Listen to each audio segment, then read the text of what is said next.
When maintaining your daily wellness rituals is important to you, the change in routine during the summer can feel daunting. Kachava's new travel packs help you stick to your daily ritual, even when you're on the go. Just one packet of Kachava's all-in-one nutrition shake provides complete nutrition with 25 grams of protein, 6 grams of fiber, greens, adaptogens, and much more. So you'll be fueled and ready for wherever life or your summer adventures take you. No fillers, no nonsense, just the good stuff your body craves. Plus, it actually tastes delicious. But you can try it for yourself because the variety pack includes all 6 delicious fan favorites: chocolate, vanilla, chai, matcha, coconut acai, and strawberry. So instead of worrying about sticking to your daily ritual, simplify it with Kachava. Go to kachava.com and use code PODCAST for 15% off. That's KACHAVA.com, code PODCAST. Did you know we have completely ad-free early access to all of our episodes?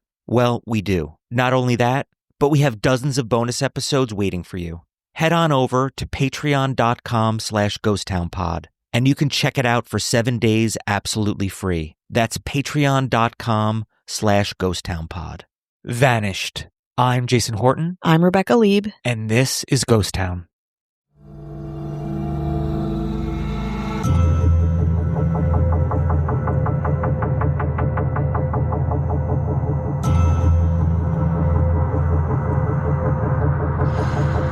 The case we're going to talk about today was a suggestion from a listener, and wow, it was such a good suggestion. It's a fascinating, unsolved case that was the largest in Oregon history, one that involves murder plots, sects, science fairs, and endangered frogs. Today on Ghost Town, the mysterious disappearance of Kyron Horman. Kyron Richard Horman was born on September 9th, 2002, to Desiree Young and Kane Horman, an engineer for Intel. The couple divorced before Kyron was born, and so he moved in with his father, Kane. His mother, Desiree, gave up custody of both of her children to go to Canada to receive medical treatment. That's a whole other kind of detailed thing. It's not really germane to this story, so we won't have to go into that too much. All this to say that Kyron grew up in a blended family. His father, Kane, his father's girlfriend, an elementary school teacher named Terry Moulton, and her son all lived together. Okay, so eventually Desiree Young returned to Oregon and didn't want to upset Kyron's new family dynamic, though she remained an active and involved parent. In 2007, Kane and Terry got married and gave birth to a daughter. So if you're still following me, we have Kane, we have Kyron, we have Terry, we have Terry's older son, and their new daughter together. Soon after that, Desiree married a detective named Tony Young. I feel like I have to explain this family dynamic with a chalkboard of some sort. I don't know. Anyway, it's been said that Kyron greatly admired his stepdad and wanted to be a detective like him when he grew up. So, 4 of Kyron's parents, Kane and Terry, Desiree and Tony, were actively involved in Kyron's life, especially Terry, who became especially involved as an educator when Kyron started kindergarten. She'd volunteer at his school and worked closely with him and his teachers, supporting his math education and even teaching him some sign language, as Terry herself was partially deaf. Eventually, Kyron enrolled in Skyline Elementary School. On June 4th, 2010, Skyline Elementary School held a science fair from 8 a.m. to 10 a.m. 7-year-old Kyron did a project on red-eyed tree frogs for the fair, which he had been working on with his stepmom, Terry. Usually, Terry would walk Kyron to the bus stop every morning, but that day she took him to school because of the stuff he needed to bring to the fair. To really understand the case, you have to start examining what happened on the morning of June 4th and onward, minute by minute almost, hour by hour. There's this really incredible Redditor that goes through the timeline of the events of the whole case with citations. It's such a great resource for this episode. You can DM us for the link. We've used that plus other case write-ups plus other copious amounts of information that are out there to piece together the events that transpired on and around June 4th, 2010. So the morning, June 4th, before school, Kyron talked to his father and told him how excited he was about his project. Around 8 a.m., Terry took Kyron and his little sister to Skyline Elementary. They went to Kyron's classroom first to drop off his jacket and backpack, which were left at his desk when he disappeared. Next, Terry took a photo of him next to his project and next to his desk mate with his project, who also was doing his science fair project on red-eyed tree frogs. Maybe together, I couldn't figure out that specifically. I'm going to show you this photo, and this photo is kind of iconic in the case. It's become the primary visual when you talk about Kyron Horman, all of the events surrounding the case, etc. So this is a photo that was taken minutes before he disappeared. It seems pretty, normal, right? Happy even. What are your impressions of the photo? It seems like a photo that was taken in an environment where there'd be a lot of people, a lot of eyes on people. So anything kind of going awry minutes after this photo was taken, just by looking at it, seems odd. Yeah. It's a little boy. He's cute. He seems happy. He's in a CSI shirt. He's next to his project. It's really very normal and very sweet. And like you said, it's in a really crowded place at a school science fair in the beginning of the fair when everyone's getting set up and getting ready. And these kids are really excited, I would presume, and really, energetic about presenting their findings. It's so crazy to me to think that minutes after this kid would be gone. And I think it's really haunting too, when people use this photo because of, how different the events would go, how different things would end up from when that photo was taken. Usually you'd have to, sometimes in cases where you have to find a photo, like, hey, what's the most recent photo you have in proximity to when the incident happened? But very seldom was we have one from minutes before or, shortly before. Yeah, absolutely. So I would encourage you to take a look at it. It really does color this whole case. So after this photo was taken, Terry told Kyron's teacher that they were going to look at other exhibits. So the family, Terry, Kyron, and her daughter, then stopped by the library to return some books and walked around the school. Before returning to class, Kyron wanted to stop by and visit his kindergarten/first grade teacher, so they did. After that, school was getting started. The fair was kind of wrapping up. So Kyron headed to class, but Terry and her baby did not accompany him, as the baby and the diaper bag were getting heavy from all of the walking around. Terry said goodbye to Kyron. He waved at her, and then he trotted off towards his classroom down the hall. In later interviews, Terry said she would regret not walking her stepson to the room for the rest of her life. That afternoon, Kyron was not on the 3:30 p.m. school bus as planned. When Terry called the school, she discovered that his teacher had actually marked him absent that day, despite, having his stuff there, being present, seeing people, and they would call the police. The official search for Kyron Horman began at 4:33 p.m. The family was at the school back looking for him. The police got involved, and together they pieced together the events from Terry's perspective. Terry's statements to the police indicate that she left the school around 8:45 a.m. Again, not 10 a.m., but middle of the science fair, hitting 2 different Fred Meyer grocery stores to fill a specific prescription for medication for her daughter's earache. At the second Fred Meyer, she runs into a woman named Andrea, an employee at Terry's gym. Terry shows her pics of Kyron, presumably the science fair pic. Both women confirm this meeting. It is, again, confirmed both parties. After getting the medicine around 10:10 a.m., Terry drives around to try and soothe her kid's earache, stopping at a dry cleaner's and a craft store before going to work out. The gym had childcare, by the way, and then going home. So by 1:21 p.m., she was home and had taken to Facebook, posting photos of Kyron at the science fair, along with photos of her daughter, her family, other happenings of the week. Eventually, her husband Kane gets home, and the whole family waits at the bus stop for Kyron, but he never comes home. At first, Kane and Terry weren't particularly concerned. They thought maybe there was a misunderstanding, as Kyron was dropped off at school. Maybe he thought he'd be picked up too. The bus driver called the school and talked to the secretary to let her know Kyron wasn't on the bus, and his parents were coming to the school to get him. But when the school secretary discovered Kyron was marked absent from class, Kane and Terry pick up the pace over to Skyline Elementary. After the Hormans arrive at Skyline Elementary, all of them, secretary, family, call 911, and the secretary calls Desiree, Kyron's biological mom, to tell her what was going on, while Terry and Kane run around the school asking employees if they know anything. Now, a lot of people say this is a sticking point, as why didn't Terry or Kane call Desiree, Kyron's mother? They say it's because they were looking around frantically for their child, but it's kind of a sticking point with some people in this case. At 5:30 p.m., a rapid broadcast message was sent out to all parents of Portland public school students, alerting them that a student named Kyron Horman did not arrive home after school. That evening, Multnomah County Sheriff's Office alerted the FBI of Kyron's disappearance, and the next week, the sheriff's office held multiple press conferences about the state of the investigation. Still, people began wondering where Kyron's family stood in all of this, because they refused to talk to the media. Not just one set of parents, not just 3 of them, whatever, all of them, the extended family. Nobody in this family would talk to press. According to the Reddit post on the case, the only remarks anyone had seen at the time that came directly from a member of Kyron's family was on Terry's public Facebook page, where she was asking people if they'd help pass out flyers. The family's silence was also a sticking point with people. It was such a strange part of the case and something that so many of public people who were interested in the case and stoked so much public interest that the FBI actually issued a statement about that. So what are your thoughts about them staying silent? What does that mean to you?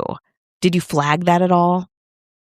It's as an outsider, I would think like, wow, silent is the last thing you'd want to be, but I don't know how people feel, or I don't know how they are processing things, and maybe they don't want to say, I don't know, the thing of like not wanting to say anything, but then also is like, why? Afraid to say something and maybe it'd be maybe they'd say something and it might be misconstrued, but then that makes a flag too. There's just a lot of, you'd think you'd want to use your voice, in 2010, but, like as loud as you possibly could, and just essentially 2 sets of parents in a way not saying anything, which is statistically even stranger. Yeah. Like when I think about missing persons cases, especially missing children, I think about parents tearfully speaking out, really desperately asking anyone if they know anything. And again, I don't know. I can't possibly imagine what this family had gone through. It's horrible. It's horrific. But that is what I have in my head versus like, what would it mean to stay silent? Again, you're dealing with devastating circumstances, or are you trying to confer with your family? What, are you in solidarity for some reason? Again, I can't know, but I can understand how people would be confused by it. Also, time is of the essence, right? I mean, usually, I'm not an expert, but in these things like, these initial, minutes, hours, days are the most crucial. So you'd probably want to put the most into those. Absolutely. On June 9th, an FBI spokesperson responded to the mounting suspicion around the family's silence. People were not happy with it. They said that the Horman family wasn't doing media interviews because they didn't believe it was in the best interest of finding Kyron. This didn't help the narrative that was forming. And what is the best interest? So the narrative that was forming, really, was that Terry was somehow involved, and maybe the entire family. So on June 11th, more than a week after Kyron's disappearance, the Horman family finally did speak out. In a press conference, all 4 parents were wearing T-shirts displaying Kyron's missing persons poster, but interestingly, only the men spoke. Tony Young, Kyron's stepdad, read a letter directly to Kyron, while Kane Horman thanked everyone for their hard work and urged any witnesses to come forward. The press conference also got a lot of heat, as it put even more suspicion on Terry, though for some reason not Desiree, because she didn't speak out. Neither of them did. Also made people kind of angry at Kane Horman because Tony was the only one who talked directly to Kyron, which to me, beyond what they decided to do in that moment, shows just what the expectations of people who are witnessing these types of of media moments, like what they expect from them, like what they expect from the women, what they expect from the men, what they expect from the biological parents, the step parents, which is such a treacherous place to be because you're not even taking into account the amount of trauma that these people are going through. It's almost impossible, honestly, to win in a situation like this. And you're not, obviously. The search for Kyron Horman became the largest and most expensive search effort in Oregon history. It involved all of Skyline Elementary staff, students, parents, neighbors, experts. Everyone got involved to find this poor, sweet boy. Interviews were conducted by over 50 detectives and FBI agents. Nearly 2,000 volunteers were involved in the search, which centered around a 2-mile radius around Skyline Elementary and on Sauvie Island, approximately 6 miles away. Law enforcement at the time did not disclose their reasons for searching the island, but we'll get there, I promise. Oh, also, the school had no security cameras, which is, of course, unsettling. Again, it was 2010. It could kind of go either way. In any case, it was expensive, expansive, and an inspiring thing to see people come together.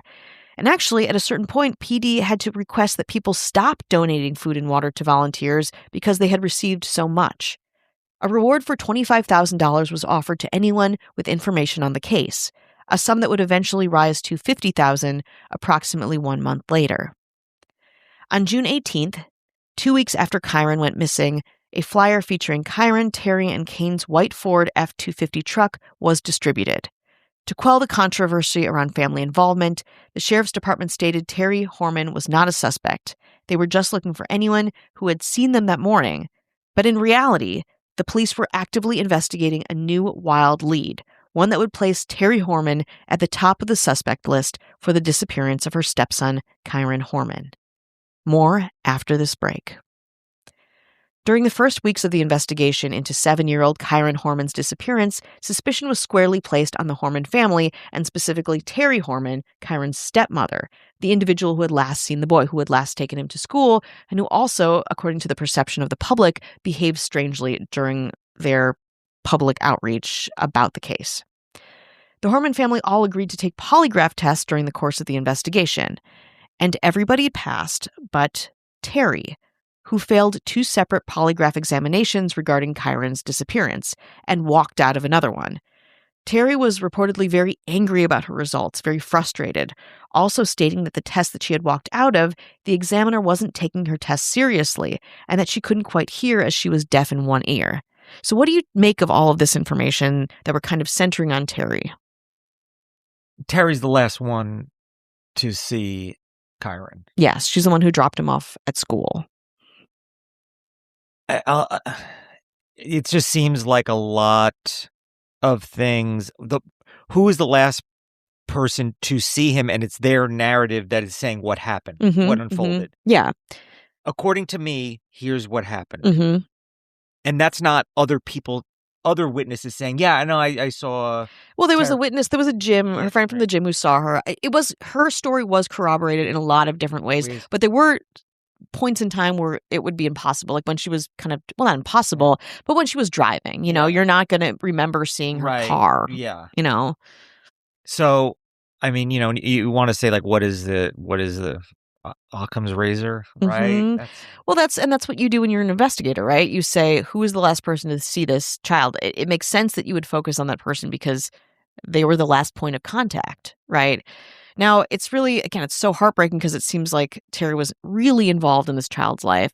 And when you think about different motives, which we'll talk about later, I think a lot of responsibility too. Yeah. Being like the last person, like, oh, if I only did this, if I only did that. So that's probably putting a lot of strain, emotionally, physically. It's horrible. It's horrible. And there's no right way to grieve and to deal with such a traumatizing and devastating event, which, you want to have grace for people in the face of this gigantic investigation, a historic investigation for Oregon. So I feel for this woman. And I'm just like looking at these things. And I'm like, I'm frustrated myself, Checking the whole family's cell phones, investigators also noticed that in the days following Kyron's disappearance on June 4th, 2010, Terry Horman's phone pinged off a tower near Sauvie Island, a random area 6 miles away. So that's why they were searching that place initially when they had found her phone records. Of course, that caught the investigators' attention, And then in June of 2010, during the searches and the polygraphs, another wild allegation appeared that would solidify Terry Horman's guilt for the general public.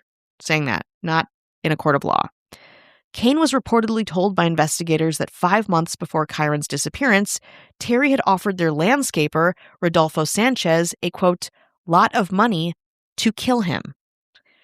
According to Sanchez, he and Terry were having an affair, as Kane Horman was mentally and physically abusing Terry, according to Sanchez. The two had a, quote, meeting at a restaurant where she told him she wanted him to kill Kane and to end her pain and protect their daughter. Terry asked Sanchez to make it look like a mugging gone wrong, and his payment would be the $10,000 Kane carried on him at all times. Again, this meeting happened, according to Sanchez, 5 months before Kyron went missing, and sounds to me to be, wild. Like, I didn't see that coming. Also, who carries $10,000 on them at all times? Like, Me. You do? You okay? No, okay, I carry at least 8. at least 8. Okay, just Yeah. for like in case I want to just some like some fun money. Yeah, just in case I want to buy something. Oh, okay, like a scooter. Yeah, or like a private jet. Oh, just like an hour or two in a Yeah, private jet, yeah. some Cristal, Yeah. just because if you wanna, just treat yourself. Well, it sounds crazy. Again, I didn't see that coming when I was doing research. It sounds crazy. It sounds kind of made up, but also like, again, given all of the things that were happening, of course you have to take it into account in some way. Investigators convinced Sanchez to confront Terry while wearing an audio surveillance device, but they were unable to obtain any evidence and could not make an arrest. Later, Terry would deny any involvement with Sanchez, saying she had hired the landscaper to do yard work on their 15-acre property, secretly paying him to help her older 15-year-old son, you remember him, who was tasked to clear up the yard. So she didn't tell Kane about paying this guy, and she did it with her own money to kind of let her son take credit for this yard work, this arrangement. Are you following me? Again, it sounds convoluted. That's her biological. That's her biological son that moved in with the Horman family. So again, it's weird. It makes sense when you explain it to me, but also like it's not sitting right with me. Terry said that on Mother's Day 2010, Sanchez came to the house wearing cologne and started hitting on her, and she said she felt afraid and unsafe. So Sanchez is saying one thing, Terry is saying another thing. Of course, none of this helped the Kyron Horman case at all, or the lives of the people embroiled in it. On June 28th, Kane Horman filed for divorce and obtained a restraining order against Terry and custody of their daughter. The divorce and custody was granted, though eventually Terry was given supervised visitation with her daughter. Again, very sad, very heartbreaking. On June 28th, 2010, the murder for hire plot was picked up by local news stations and, of course, spread like wildfire. Many of Terry's friends abandoned her, but one did not, a woman named Dee Dee Spincher, who was one of Terry's gym buddies, who eventually went to stay with Terry during all of this. There was also another friend, she remains unnamed in court documents, who came to see Terry. In late July or early August, Dee Dee and the unnamed friend bought burner phones for the three of them. Dee Dee's was activated in her name, but the other two were activated under fake names. They did this apparently because investigators were monitoring their phones.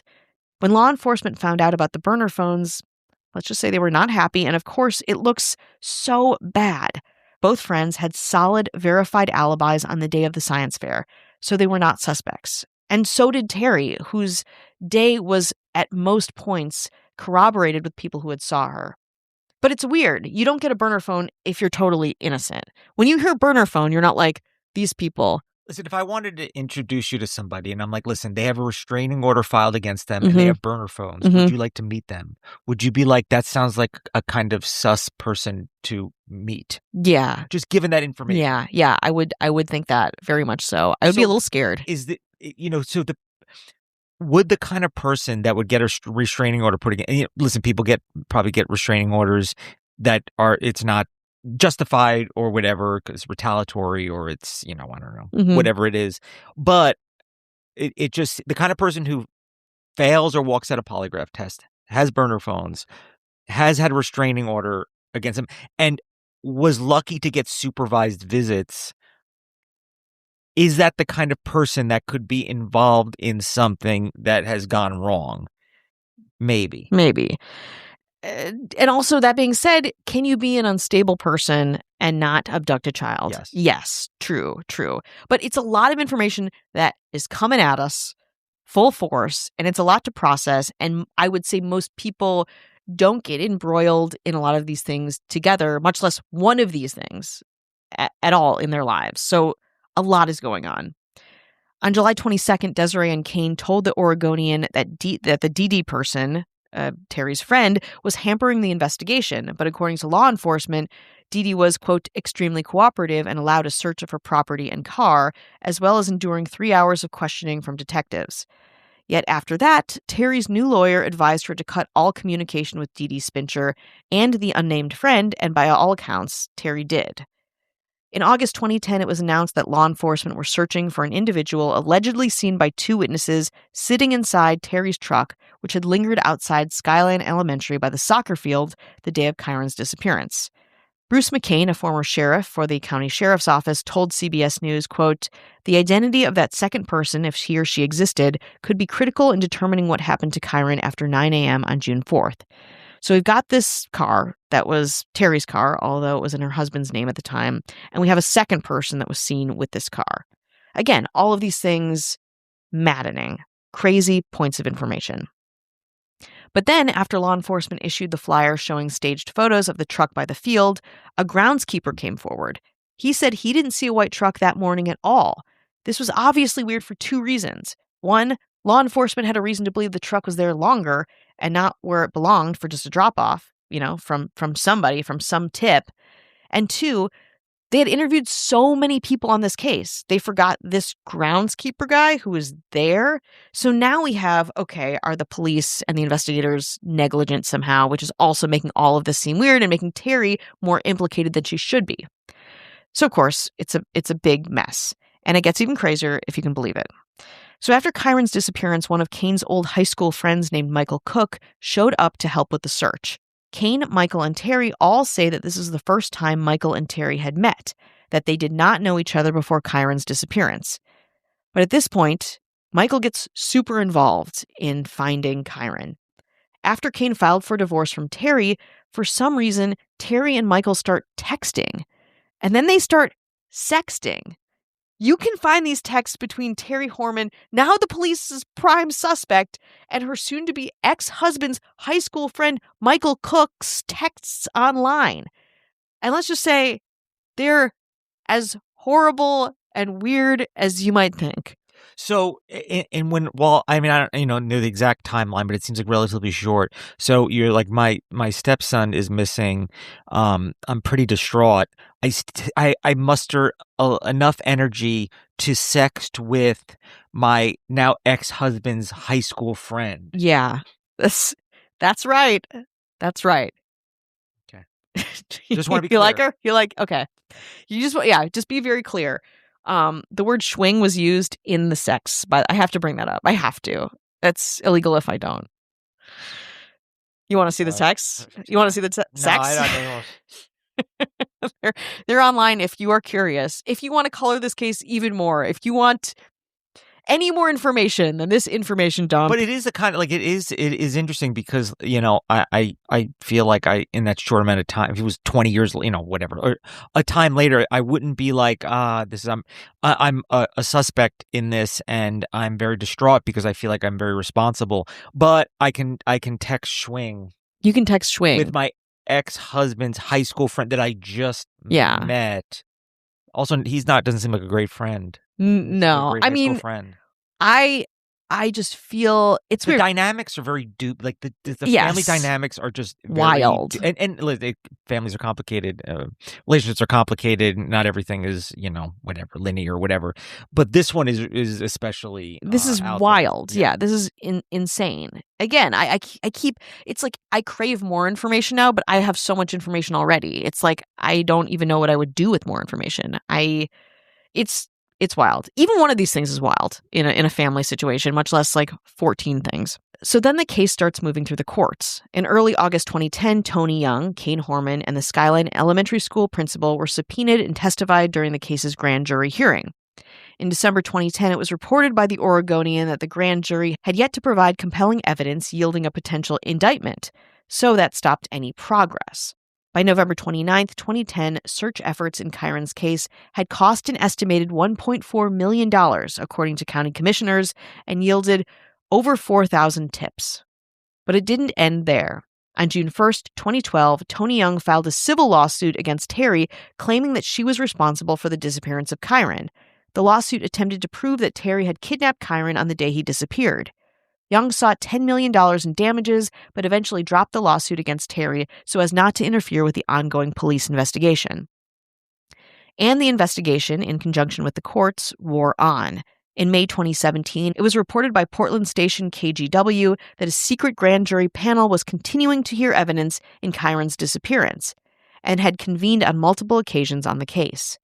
During the report, Kyron's case was described as still active and ongoing. 2 months later, in July 2017, law enforcement conducted further searches along Skyline Boulevard, but the searches yielded no results. To this day, Kyron Horman has yet to be found. So, what happened to Kyron Horman? Who did this? Now, I know what you're thinking. I've given you a lot of information here, and a lot of it points to one person. But I have to also say there are many theories about this, about what happened to him. So I'm clear, and maybe, listener wants to be more clear. Sure. What would have to have happened is Terry would have to say, okay, you're going to go to your class, bye. You're going to walk down the hallway. Mm-hmm. So what could have happened is a stranger just, in that short thing, just scooped him up and said, you're being kidnapped.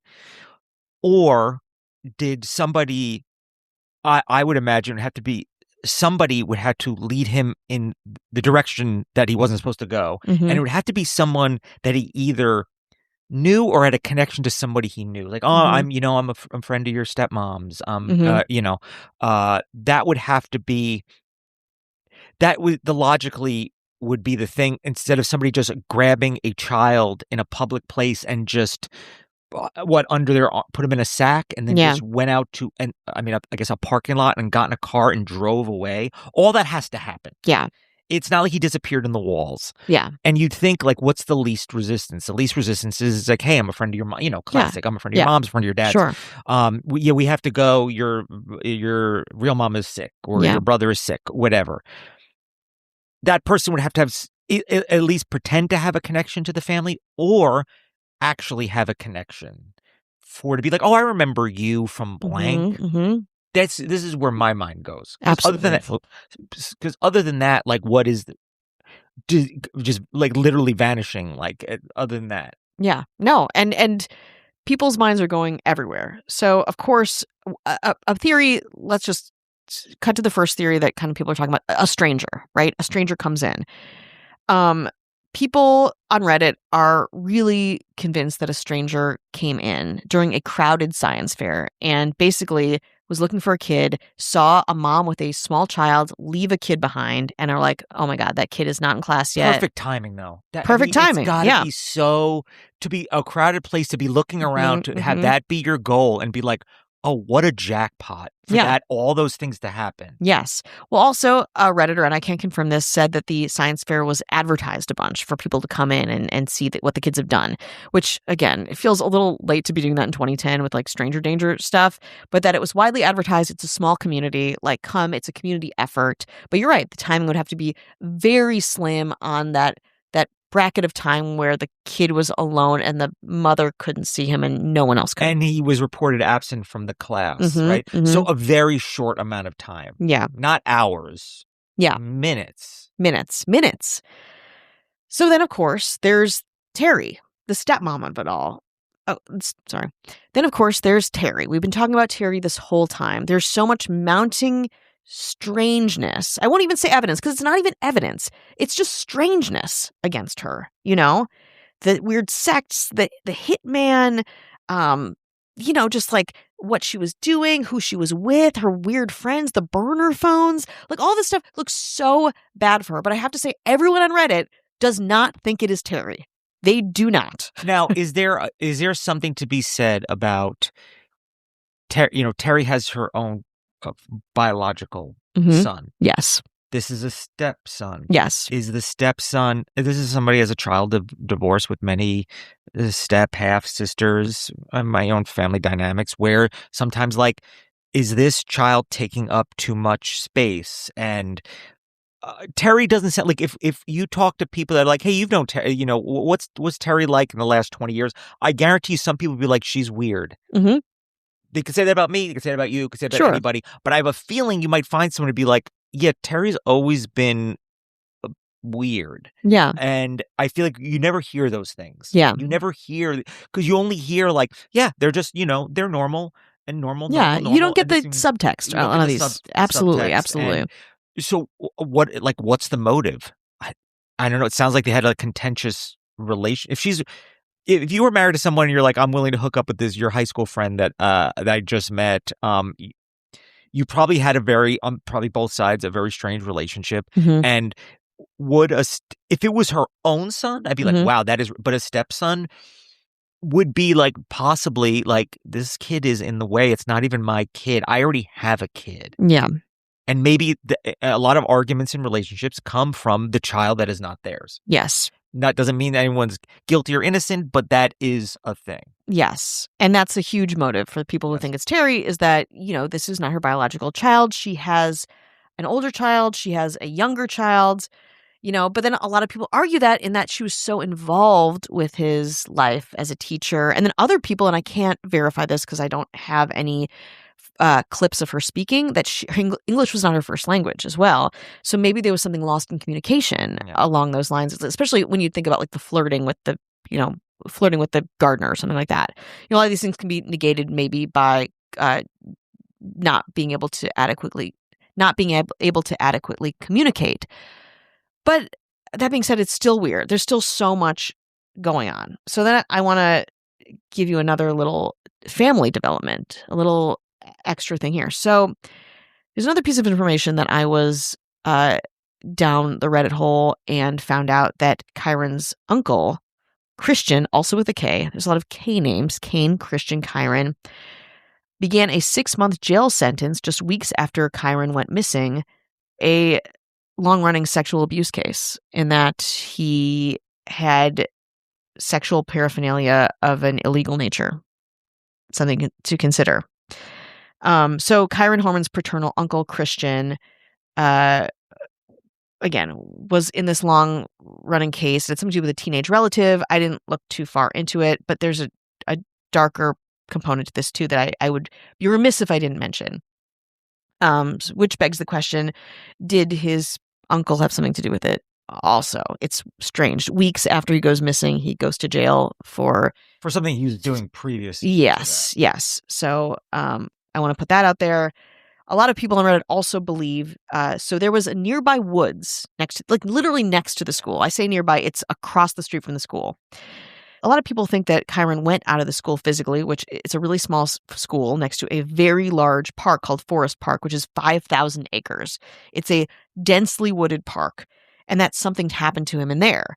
They allude to him doing this project on tree frogs, and maybe going out there, something caught his attention and he got into the woods, got hurt, something happened to him out there, and he was never been found. Now, to be never found in the largest case in Oregon history would be hard for me to believe personally, but that's something that people are talking about online as well. Then other people say that maybe it was something medical. Says one Redditor, Terry was apparently taking Kyron to a neurologist about an epilepsy diagnosis. A lot of people think that's ridiculous because they'd never seen him have a seizure, but people think that maybe he had some kind of medical condition that came to a head around that time. Again, that would mean that he'd have to be somewhere undetected in order for that to happen, but that's also what people are discussing. And I want to say again, most people do not think that it's Terry who did this. They think that someone else came in and she got the heat for it, but it's very hard to ignore all of these pieces of information. So I want to say a lot of people on Reddit do not think it's Terry, and they go to bat for her, and they talk a lot about how her reactions were misconstrued in the media. It's very hard to ignore all of this information about her as well. I would be so curious to learn more, to get even deeper in the case. Again, there's this great Redditor who goes so deep, and they're very anti-Terry did it. But all in all, it's a heartbreaking mystery that remains unsolved.